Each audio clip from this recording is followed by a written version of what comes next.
I have reasons to say Islam is a fake religion, but first of all I wanna tell you that this game you see in the background has nothing to do with the topic of this video. I just thought looking at the game is better than looking at nothing.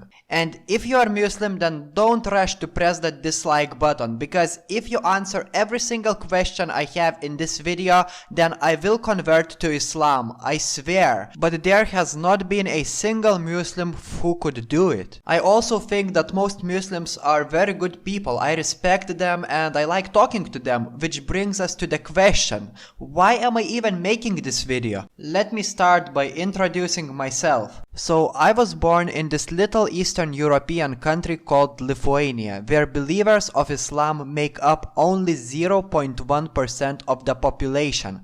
Yeah, to be fair, nobody even cares about Islam there. 93% of Lithuanians call themselves Christians, but let's be honest, over 50% of those people believe that you only live once.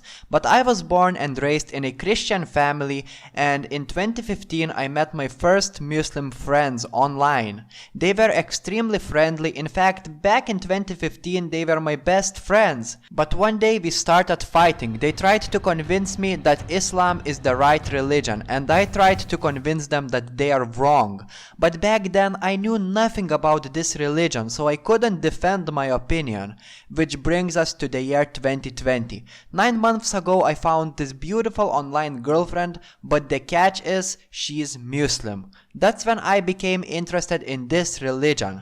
I would watch videos about Islam almost every day. I would analyze what I learned, and there was a time when I wanted to become Muslim myself. But thanks God I didn't, because the further I went, the more illogical and scary things I learned about this religion. Most Muslims don't know them because they believe what their parents believed, and they are afraid to research more, because if they found something against Islam, they would disgrace their families. And yes, I know that Islam is the fastest growing religion in the world. I will tell you why later in this video. But now let's start exposing Islam.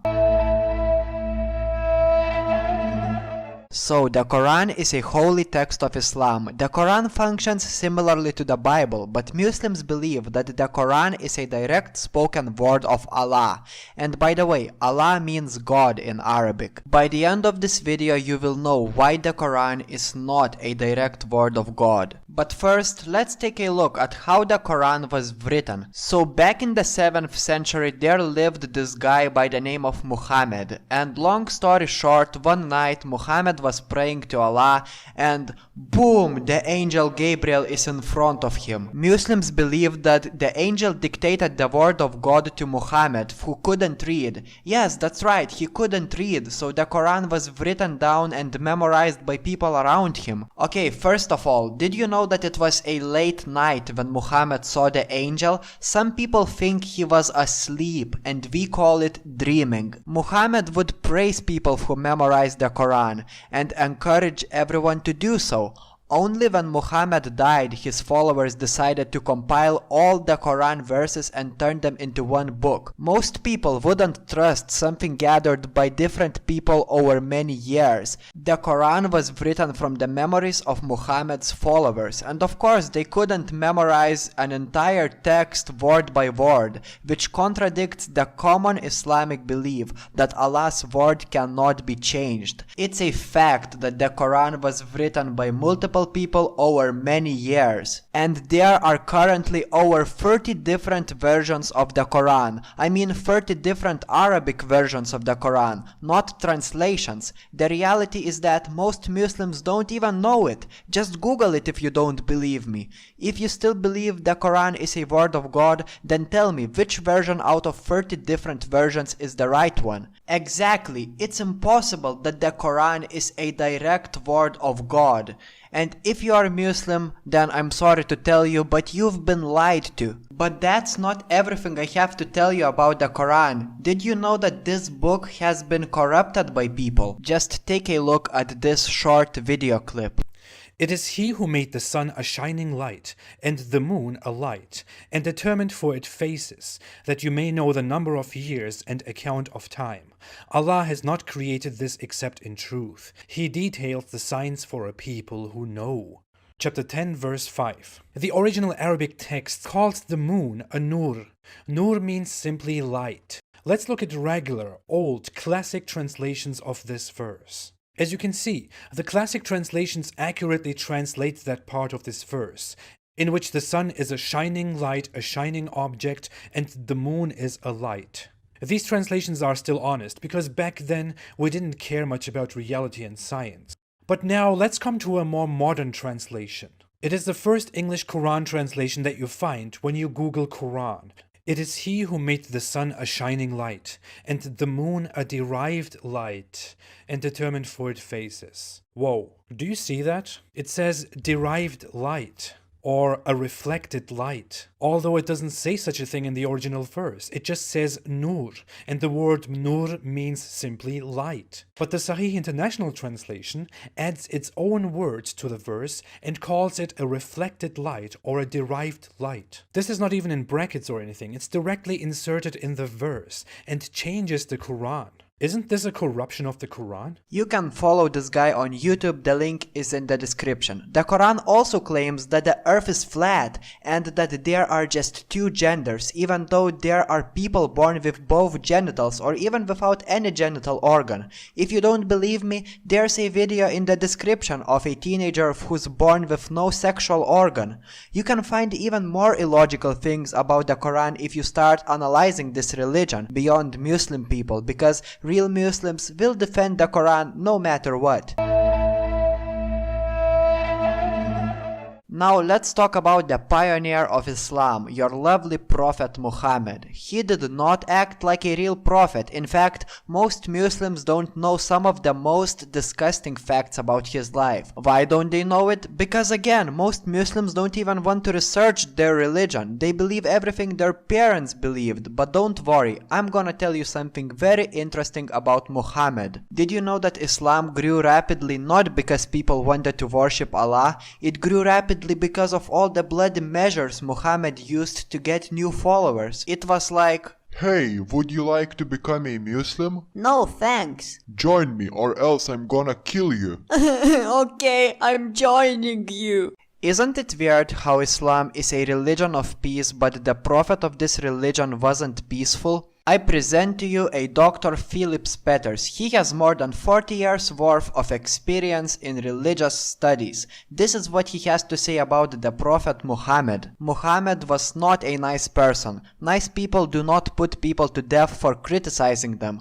Nice people do not take their adopted son's wife for their own wife and then declare that adoptions are illegal. And yes, Muhammad did it. Muhammad did adopt his son's wife and then he declared that adoptions are illegal. It was his decision to make them illegal, but of course he told everyone that it was Allah who made adoptions illegal. It's called being selfish, and yes, Muhammad was a selfish person. In fact, he was so selfish that he even fulfilled his sexual desires with a 9-year-old girl. Just take a look at this. Muhammad had sex with a prepubescent 9-year-old girl. We've been through the passages on Muhammad's relationship with Aisha 100 times, but just in case someone recently arrived here from the Andromeda Galaxy, let's read one. Sahih al-Bukhari 51:33. Narrated Aisha that the Prophet wrote the marriage contract with her when she was 6 years old, and he consummated his marriage when she was 9 years old, and then she remained with him for 9 years, i.e. till his death. The Muslim sources report that Aisha was playing on a swing when some women came to get her and take her to her husband. She was carrying her dolls as they led her to Muhammad's house, and we know how things must have unfolded once she got to his house. Clearly, he laid her down, took away her dolls, climbed on top of her, and forced his penis inside her. She didn't understand what was happening because no one bothered to tell her about sex. Frightened and confused, she cried because of the pain and bled all over her prophet's bed, but she tried to remain quiet out of respect for her new husband, who, in return, was endangering her life.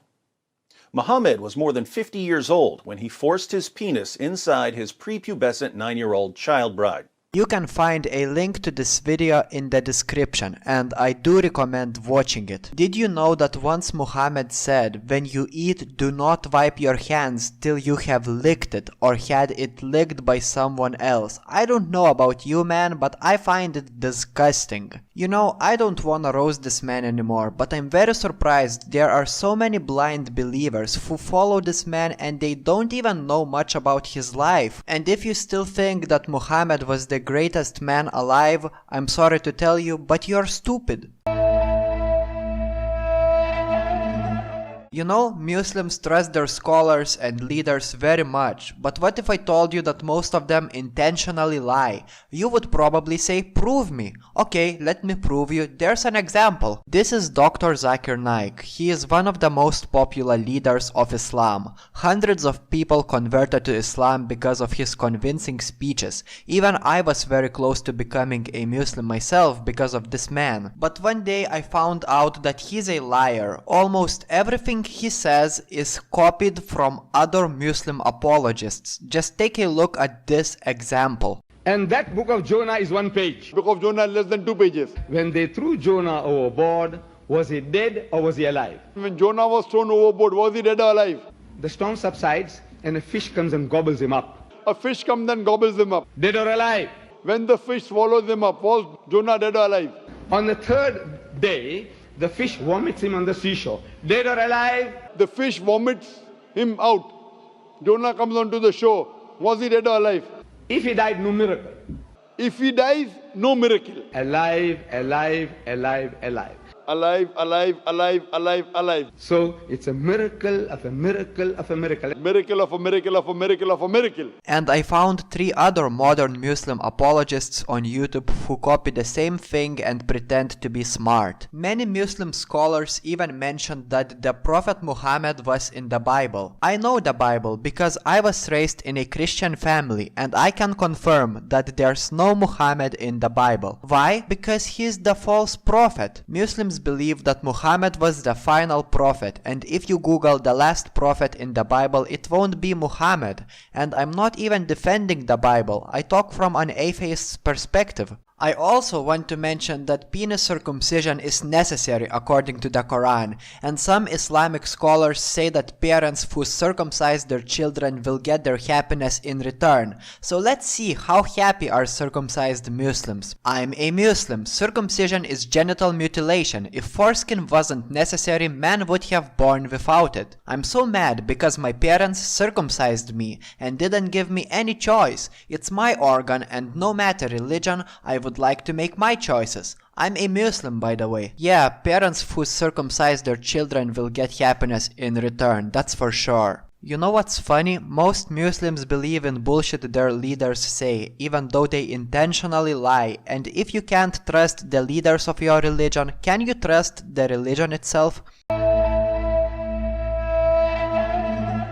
The word Islam is derived from the Arabic word Salm or Slam, I don't know how to pronounce it, which literally means peace. As we already know, the Prophet Muhammad was not a peaceful guy. But to the credit of Islam, today modern Islam in most countries is peaceful. But not in Pakistan, where Muslim girls are being taught how to behead people who make fun of Prophet Muhammad.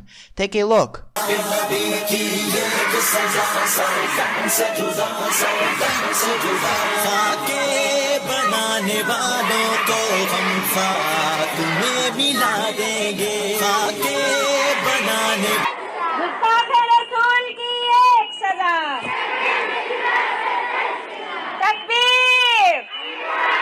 Do you still want to be a part of this religion?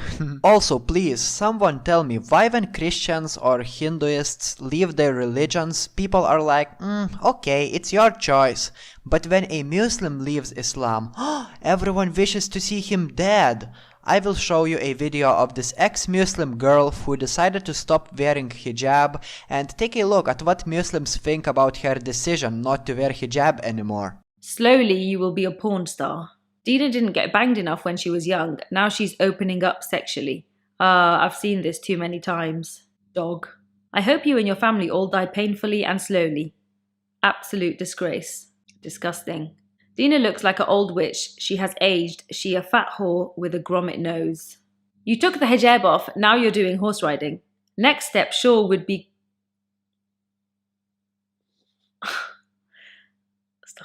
Next step sure would be riding or being a porn star, plus the English accent is awful to hear. Dina Tokyo, you are toxic. Fire of hell is waiting for you. Off. You are a hoe. Is that what peaceful people say? I don't think so. But to the credit of Islam, most Muslims I know are very peaceful and good people. Now many people will blame me for saying that prayers are stupid. But they are not, okay? Even I pray sometimes. But Islamic prayers are stupid. Let me explain why. So I already proved to you that Quran cannot be a word of God. I already proved to you that Muhammad was a false prophet. And I already proved to you that you can't peacefully leave Islam. So why would you even pray to Allah? But if you still pray 5 times a day like a regular Muslim, then you waste 25 minutes of your life every single day. And just like some people say, time is money. Why 25 minutes? Because one prayer approximately lasts 5 minutes. And Muslims have to pray 5 times a day. So 5x5 equals 25. And if you don't know, Muslims have to wake up before sunrise to pray. And I know that the younger generation likes to go to sleep very late. And it's very hard to wake up early. And going to sleep late plus waking up so early negatively affects your health. And yes, I mean Islamic prayers negatively affect your health. Also, Muslims pray looking at the side of Mecca, which is Muhammad's birth city. And trust me, God doesn't give a crap which side you are looking at when you pray. If you are a believer, it's okay, keep praying, but you don't have to do it at specific time and 5 times a day. Pray anytime you feel like you need to. If you believe, then God will listen to you even if you pray 1 time every 3 days. And if you don't believe, then don't pray. It's your choice. And I forgot to mention, Muslims have to bow and do weird things when they pray, and there is no other religion that requires you to do similar things. Christianity doesn't require to do it. Talking of Christianity, 76% of people in this world identify themselves as Christians. If you are Muslim, are you telling me that all of those people will go to hell? Welcome to the last part of this video, where I'll explain why Islam is the fastest growing religion. There's more than one reason. So the first reason is that birth rates in Muslim families are much higher than in non-Muslim families. An average Muslim family has 2 children more than an average non-Muslim family. And I told you that you can't really leave Islam peacefully, so many children stay Muslim for their whole lives. Another reason is that it's very simple to follow Islam. Many people will say that it's much more simple to follow Islam than any other religion. That's why this obviously false religion is growing so fast.